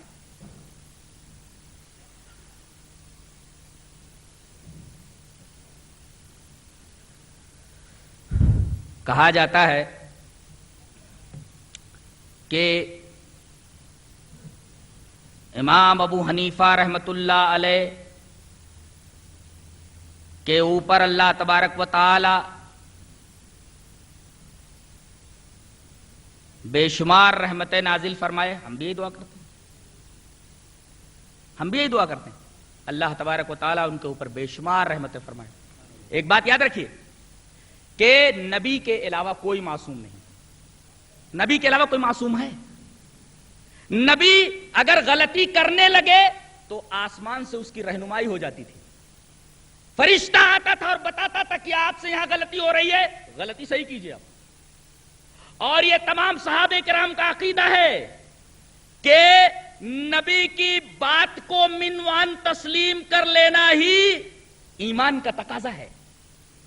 غیر نبی کی بات کو لیا بھی جا سکتا ہے اور چھوڑا بھی جا سکتا ہے۔ دلیل ملاحظہ ہو، فتح المجید کے اندر حضرت ابن عباس کا قول نقل کیا گیا ہے۔ قول اس طریقے کا ہے، وان ابن عباس رضی اللہ تعالی عنہما قال یوشک ان تنزل علیکم حجارۃ من السماء یقول قال رسول اللہ صلی اللہ علیہ وسلم وتقولون قال ابو بکر و عمر۔ حضرت ابن عباس رضی اللہ تعالی عنہ فرماتے ہیں کہ قریب ہے کہ تمہارے اوپر آسمان سے پتھر برسیں، تمہارے اوپر آسمان سے پتھر برسیں۔ کیوں؟ میں کہتا ہوں کہ رسول اللہ نے فرمایا، اقول میں بولتا ہوں کہ رسول اللہ نے فرمایا، وتقولون اور تم بولتے ہو قال ابو بکر و عمر، ابو بکر ایسا کہتے ہیں اور عمر ایسا کہتے ہیں۔ اس کا مطلب یہ ہوا کہ ابو بکر رضی اللہ تعالیٰ عنہ سے غلطی ہو سکتی ہے، اور ہوئی۔ دادی کی وراثت کے معاملے میں حضرت ابو بکر رضی اللہ عمر نے کہا. اس کا مطلب کیا ہوا کہ رسول اللہ صلی اللہ علیہ وسلم کے قول کے مقابلے میں حضرت ابو بکر اور حضرت عمر تک کی بات کو نہیں مانا جا سکتا. اسی طرح حضرت امام شافعی رحمۃ اللہ علیہ نے فرمایا وقال الامام الشافعی اجمع العلماء على ان من استبانت له سنت رسول اللہ صلی اللہ علیہ وسلم لم يكن له ان يدعى لقول عادل. فتح المجید کے اندر یہ عبارت بھی موجود ہے. حضرت امام شافعی رحمۃ اللہ علیہ نے فرمایا کہ تمام علماء امت کا اس بات پر اجماع ہے, تمام علماء امت نے اس بات پر اتفاق کر لیا ہے کہ اگر کسی کے سامنے سنت رسول واضح ہو جائے, صحیح سند کے ساتھ کوئی سنت آ جائے, تو کسی کے قول کے مقابلے میں اس کو چھوڑا نہیں جا سکتا, جائز نہیں چھوڑنا. یہاں کتنے لوگ ہیں جو رسول اللہ صلی اللہ علیہ وسلم کے قول کو بڑی بے دردی سے امام کے قول کے مقابلے میں چھوڑ دیتے ہیں.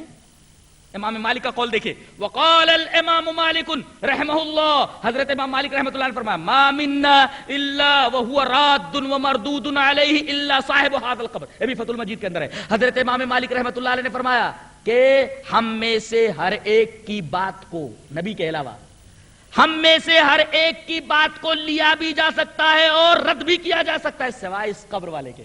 حضرت امام مالک رحمۃ اللہ علیہ رسول اللہ صلی اللہ علیہ وسلم کی قبر کے پاس کھڑے ہوئے یہ جملہ ارشاد فرما رہے ہیں کہ ہم میں سے ہر ایک کی بات کو لیا بھی جا سکتا ہے اور چھوڑا بھی جا سکتا ہے سوائے اس قبر والے کے. اس قبر والے کی بات کو سوائے ماننے اور سننے کے علاوہ کوئی چارہ نہیں ہے. ہم امام ابو حنیفہ کی بات کو لے بھی سکتے ہیں, چھوڑ بھی سکتے ہیں, امام شافعی کی بات کو لے سکتے ہیں اور چھوڑ بھی سکتے ہیں. اور میں یہ کہوں کہ قیامت کے دن اگر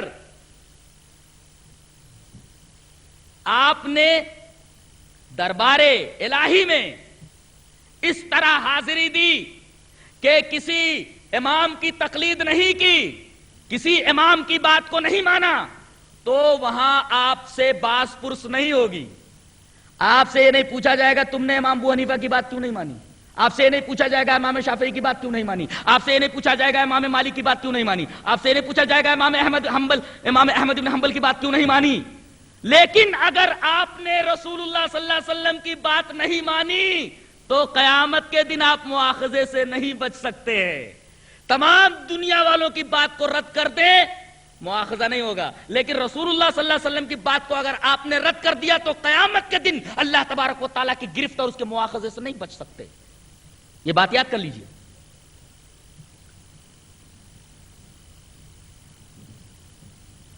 عجیب بات یہ ہے کہ اماموں کا دم بھی بھرا جاتا ہے اور اماموں کی بات بھی نہیں مانی جاتی.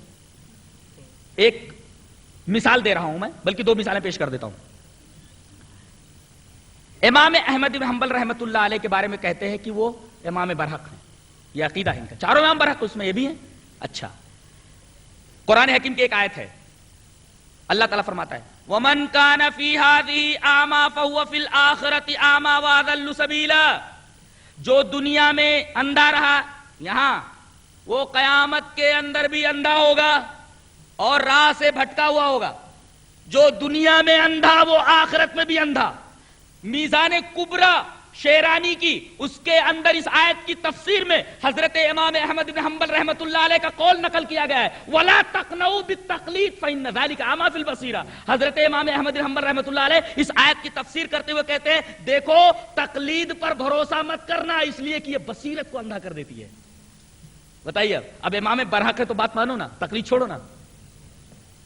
حضرت امام احمد بن حنبل رحمۃ اللہ علیہ نے فرمایا اس آیت کی تفسیر کرتے ہوئے وَلَا تَقْنَعُوا بِالتَّقْلِيدِ, تقلید پر قناعت مت کرو, فَإِنَّ ذَلِكَ أَعْمَى فِي الْبَصِيرَةِ, یہ بصیرت کو اندھا کر دینے والی چیز ہے. اب جب امام برحق ہے تو تقلید کیوں نہیں چھوڑتے ہو؟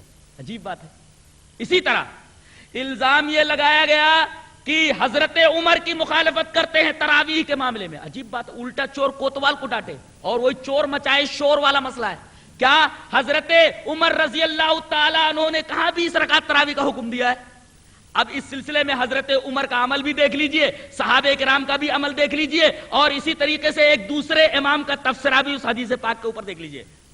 حدیث پاک اس طرح ہے وعن صائب ابن یزید انہ قال امر عمر بن الخطاب رضی اللہ تعالی عنہ ابی بن کعب و تمیم الداری ان یقوم للناس ب11 رکعۃ قال وكان القاری يقرأ بالمئین. حتی کننا نعتمد علی العصی من طول القیام وما کننا ننصرف الا فی بزوغ الفجر، رواہ مالک فی الموطا فی باب ما جاء فی قیام رمضان. یہ روایت موطا امام مالک میں موجود ہے. ترجمہ کیا ہے؟ حضرت صاحب ابن یزید فرماتے ہیں کہ ہمارا عمر ابن الخطاب رضی اللہ تعالی، عبارت ذرا میں سنبھل کر پڑھ رہا ہوں اس لیے کہ حضرت نے مملکت کی جمع ممالک فرمائی ہے، یہ ان کا مبلغ علم ہے. مملکت کی جمع ممالک ہوتی ہے، ممالک نہیں ہوتی.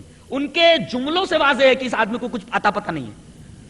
امر عمر ابن الخطاب رضی اللہ تعالی عنہما، حضرت عمر ابن خطاب رضی اللہ تعالی نے حکم دیا. کن کو؟ ابی ابن کعب، مشہور قاری قرآن حضرت ابی ابن کعب کو، وہ تمیم الداری اور حضرت تمیم داری کو. ان دونوں صحابہ کرام کو کیا حکم دیا؟ یہ عمری حکم ہے، حضرت عمر رضی اللہ تعالیٰ عنہ کا حکم ہے. میں پوری حدیث پڑھ کر کے بتا رہا ہوں. ہمارا عمر ابن الخطاب رضی اللہ تعالیٰ عنہ، کن کو؟ ابی ابن کعب و تمیم الداری، ابی ابن کعب کو اور حضرت تمیم داری کو کیا حکم دیا؟ ان یقوم للناس، کہ لوگوں کو تراویح پڑھائیں. کتنا؟ 11 رکعتن، 11 رکعت، 11 رکعت تراویح پڑھائیں.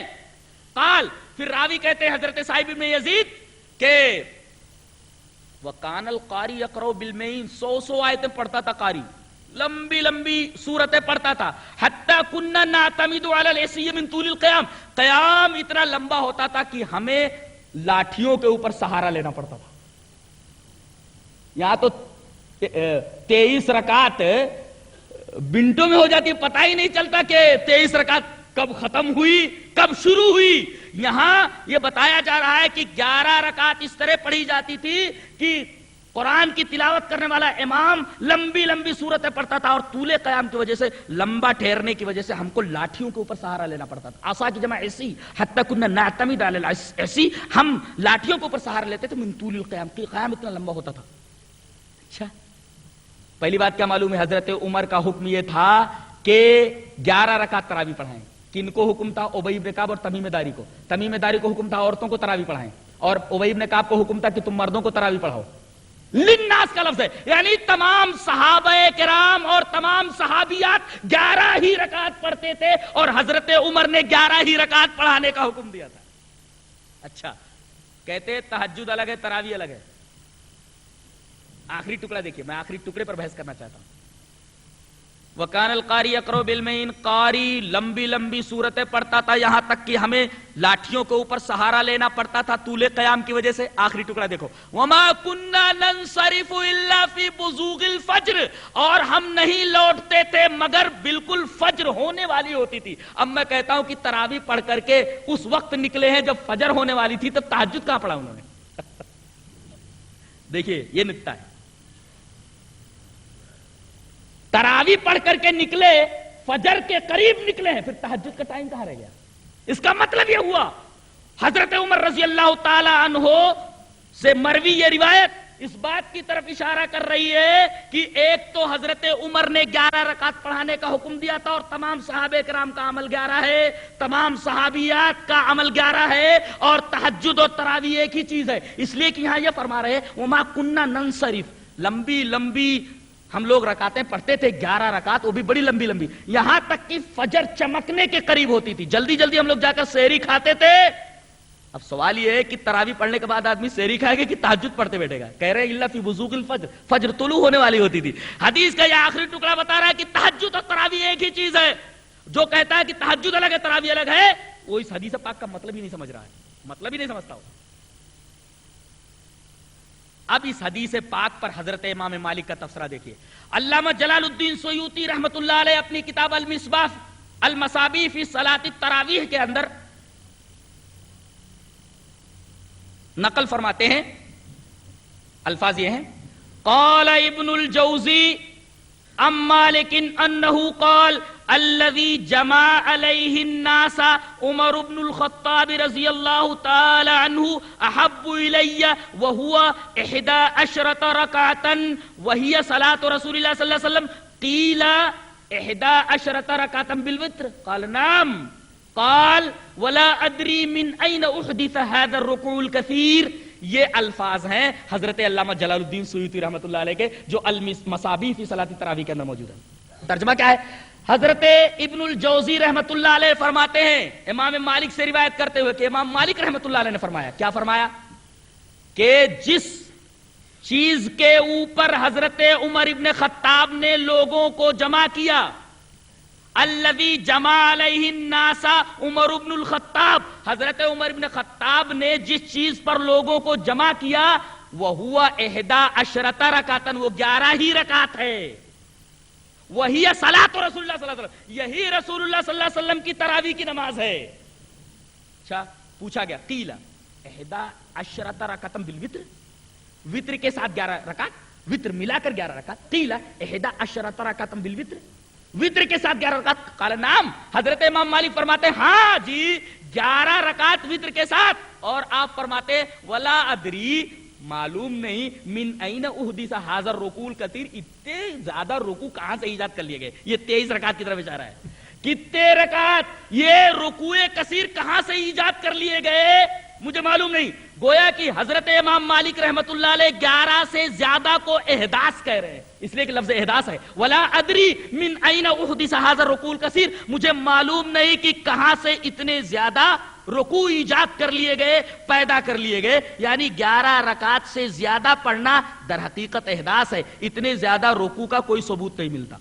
یہ حضرت امام مالک کا تفسیرہ۔ اگر حضرت امام مالک کو امام برحق مانتے ہو تو 11 رکعت تراویح پڑھو نا، اور حضرت عمر رضی اللہ تعالی عنہ کی دہائی دیتے ہو نا، تو حضرت امام صاحب ابن یزید کی جو یہ روایت ہے کہ حضرت عمر ابن خطاب نے 11 ہی رکعت تراویح پڑھنے کا حکم دیا، تمام صحابہ کرام 11 رکعت پڑھتے تھے اور تمام صحابیات 11 رکعت پڑھتی تھی، اس کا کیا جواب ہے تمہارے پاس؟ تم نے عمری حکم کو ٹالا یا ہم نے عمری حکم کو ٹالا؟ تم نے امام مالک کی بات نہیں مانی کہ ہم نے امام مالک کی بات نہیں مانی، فیصلہ آپ لوگوں کے اوپر ہے۔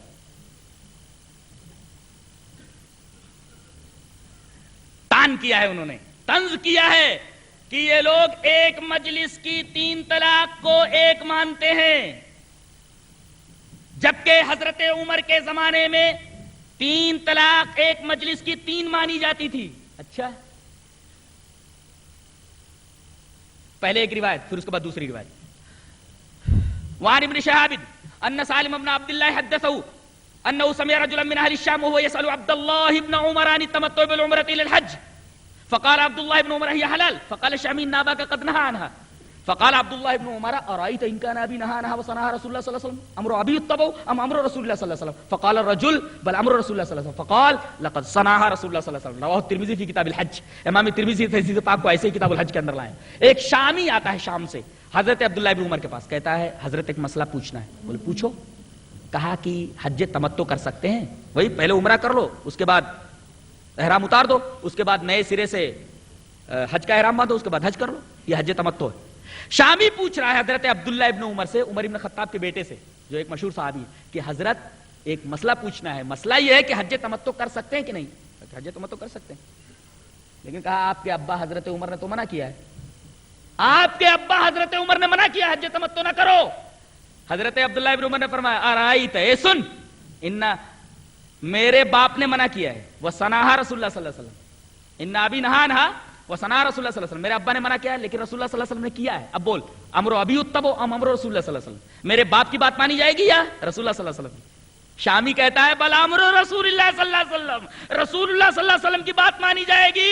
تو حضرت عبداللہ ابن عمر نے فرمایا کہ لقد صنعها رسول اللہ صلی اللہ علیہ وسلم، رسول اللہ صلی اللہ علیہ وسلم نے حج تمتع کیا ہے۔ حضرت عبداللہ ابن عمر کا یہ قول بتا رہا ہے کہ اگر رسول کے قول کے مقابلے میں عمر کی بات بھی آ جائے تو حضرت عمر کی بات کو نہ مانا جائے۔ یہ صحابہ کرام کا عقیدہ ہے، اگر وہی عقیدہ ہم رکھیں تو ہم کو بدنام کیا جائے۔ یہ تو عقیدہ حضرت ابن عمر کا ہے اور تمام صحابہ کرام کا ہے۔ اب دیکھو حضرت عمر کہتے ہیں کہ 3 طلاق ایک مجلس کی 3 ہو گئی، رسول نے کیا کہا ہے؟ حدیث ملاحظہ ہو، وعن ابن عباس رضی اللہ تعالی عنہما قال طلق رکانۃ بن یزید اخو بنی مطلب امرأته 3 في مجلس واحد فحزن عليها حزنا شديدا، قال فسأله رسول الله صلى الله عليه وسلم كيف طلقها؟ قال طلقتها 3، قال فقال في مجلس واحد؟ قال نعم، قال فإنما هي تلك واحدة فارجعها إن شئت،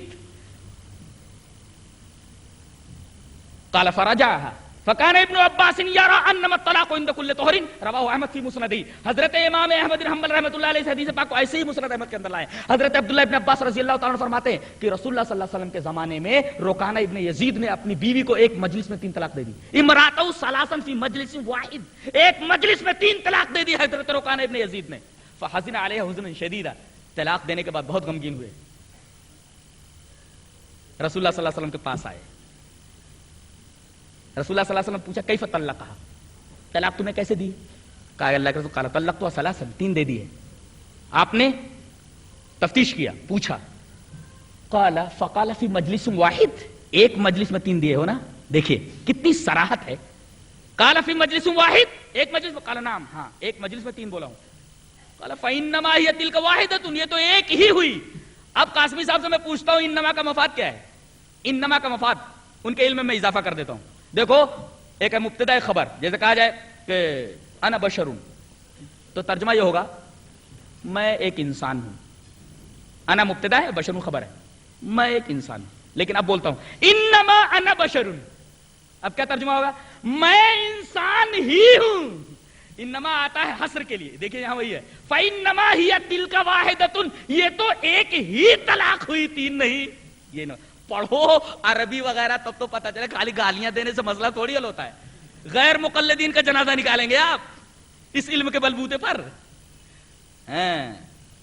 بہت آسان ہے یاروں میں معاذ اللہ کہہ دینا, بڑی مشکل ہے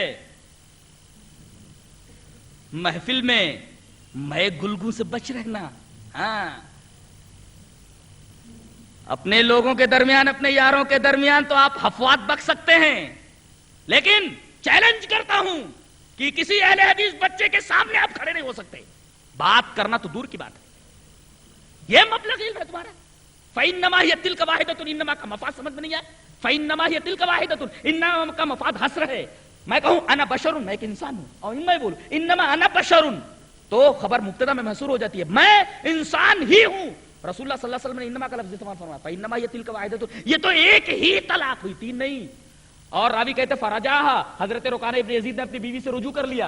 اسی وجہ سے آگے فرمایا گیا فکان ابن عباس یرا انما الطلاق عند كل طهر, حضرت ابن عباس کا وہ مسلک یہ تھا کہ طہر میں طلاق دی جائے. ایک مجلس کے اندر اگر ہزاروں طلاق دے دی جائے تو کوئی فرق نہیں پڑتا ہے.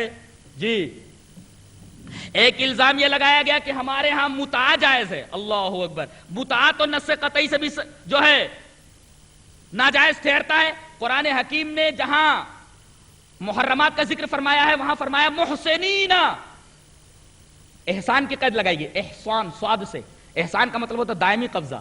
دائمی قبضہ, اگر آدمی 10 دن کے لیے کسی عورت سے نکاح کرتا ہے کہ 10 دن کے بعد طلاق دے دوں گا, احسان نہیں ہوگا.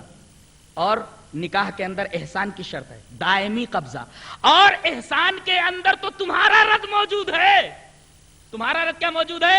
یہ جو حلالہ مروجہ ہے وہ کیا ہے؟ ایک رات کے لیے آدمی رکھ لے اور پھر اس کے بعد طلاق دے دی, یہ کیا ہے؟ یہاں بھی دائمی قبضہ نہیں ہے. لہذا حلالہ بھی اور متاع بھی نص صریح سے ناجائز ہے. رہا حدیث پاک ملاحظہ ہو. وعن علی بن ابی طالب رضی اللہ تعالی عنہ ان رسول اللہ صلی اللہ علیہ وسلم نہا عن متعۃ النساء یوم خیبر وعن اکل لحوم الحمر الانسیہ. رواہ مالک فی الموطا فی کتاب النکاح. حضرت علی بن ابی طالب رضی اللہ تعالیٰ عنہ فرماتے ہیں کہ رسول اللہ صلی اللہ علیہ وسلم نے منع کیا عورتوں سے متاع کرنے سے خیبر کے دن ہی آپ نے متاع کرنے سے منع فرما دیا, اور گھریلو گدھے, پالتو گدھے کے کھانے سے منع کر دیا. اور اہل حدیثوں کا تو عمل ہے کہ حدیث صریح آ جائے تو اس پر آمنا و صدقنا کہتے ہیں. اگر بدور الاہلہ کے اندر حضرت نواب صاحب صدیق حسن خان کچھ کہہ دیں, مولانا وحید الزما صاحب کچھ کہہ دیں, تو ہم مولانا وحید الزما کے مقلد نہیں ہیں. نواب صدیق حسن خان کے مقلد نہیں ہے، وہ نزل الابرار کے اندر کوئی بات کہہ دیں، وہ بدور الاحلہ کے اندر کوئی بات کہہ دیں، عرف الجاوی کے اندر کوئی بات کہہ دیں تو ان کی بات ہمارے لیے حجت نہیں ہے۔ حجت ہمارے لیے ابھی ہم نے بتایا کہ صرف قرآن اور حدیث ہے۔ اگر ہمارا کوئی عالم قرآن اور حدیث کے خلاف فتویٰ دیتا ہے، ہم اس فتوے کو اپنے جوتے کی نوک پر رکھ دیں گے، یہ ہمارا مسلک ہے۔ ہم تو رسول اللہ صلی اللہ علیہ وسلم کی احادیث کے مقابلے میں جب صحابہ کرام کا قول نہیں لیتے تو ہم اپنے عالم کی کسی بات کو لے سکتے ہیں جب وہ قرآن و حدیث کے خلاف ہو۔ تو متعا جب نص صریح سے ناجائز ہے، حدیث صریح سے ثابت ہے، تو ہم کس طریقے سے جو ہے اس کو جائز قرار دے سکتے ہیں؟ کیسے مان سکتے ہیں؟ کہتے ہیں یہ کھڑے ہو کر پیشاب کرنے والے۔ ارے بھائی، کھڑے ہو کر پیشاب کرنا منع تھوڑی ہے، اگر کوئی تکلیف ہو تو کھڑے ہو کر پیشاب کر سکتے ہیں، اس پر برسنے کی کیا ضرورت ہے؟ اس پر برسنے کی کیا ضرورت ہے؟ کھڑے ہو کر پیشاب کر سکتے ہیں، رسول اللہ صلی اللہ علیہ وسلم نے کیا ہے۔ دلیل دوں؟ وعن ابی ہریرہ رضی اللہ تعالی عنہ اتى النبي صلى الله عليه وسلم سباطة قوم فبال فدعا بماء فجئته بماء ثم توضأ رواه البخاری فی کتاب الطہارہ۔ رسول اللہ صلی اللہ علیہ وسلم ایک قوم کے گھورے پر آئے اور فبالا قائما، آپ نے کھڑے ہو کر پیشاب فرمایا۔ فبالا قائما، کوئی تکلیف تھی آپ کو، کھڑے ہو کر آپ نے پیشاب فرمایا۔ اسٹیشن پر ہے، آپ بیٹھ کر پیشاب نہیں کر سکتے، کھڑے ہو کر پیشاب کر لیجیے، آپ رسول کی سنت پر عمل کیجیے۔ آپ شریعت بہت ہی آسان ہے، عمل کرنے کے لیے آدمی آگے بڑھے۔ کہتے ہیں کہ جب آپ نے کھڑے ہو کر پیشاب فرمایا قوم کے اس گھورے کے اوپر، پھر پانی منگوایا، فجئتو بماء، میں پانی لے کر کے آیا، فتوضأ، رسول اللہ صلی اللہ علیہ وسلم نے وضو فرمایا۔